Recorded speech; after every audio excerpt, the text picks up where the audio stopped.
您可能不知道，把家里吃不完的南瓜啊，放到开水里面烫一烫，出锅就是一道孩子们特别爱吃的美食。外表焦香酥脆，里面软软糯糯的，真的特别好吃。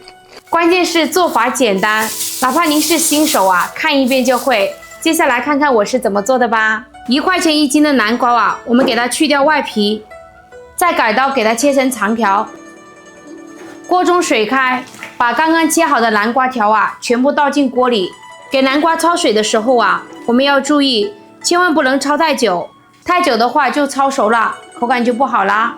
等锅中再次水开后啊，南瓜烫个30秒左右，然后捞出来迅速过凉水，放入滤网里面给它控干水分。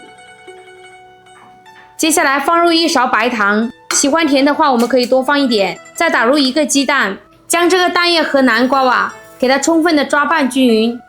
7月每天在分享一些美食和小技巧，如果你也喜欢，记得给7月点赞留个关注哦。下次想吃不会做啥，随时能找到我。非常感谢。让南瓜条充分的裹上一层鸡蛋液。我们想要南瓜条吃起来酥酥脆脆的话，关键啊就在这个薯条粉，它可是大厨按照比例去调配好的，很多炸鸡店、薯条店都在用。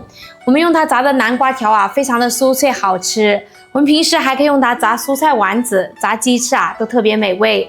我已经把它放在视频的左下角了，有需要的姐妹啊可以去看一看。我们将粉裹成这样一条条的，没有粘连，这样就可以啦。接着我们起锅烧油，这个南瓜做的好不好吃啊，油温也是非常关键。我们5成油温下锅炸，用筷子试一下，筷子冒密集的小泡啊，这个时候啊就可以把南瓜放下去了。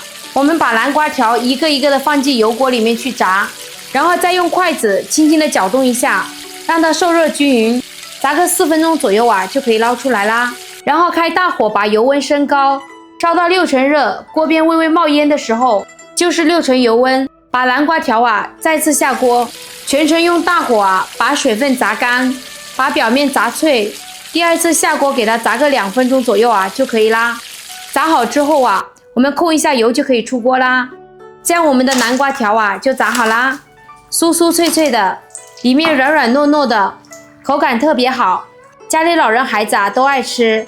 关键这个做法啊又简单又方便，你们都可以试一下。好啦，今天的视频就分享到这啦，关注7月，每天都是家的味道。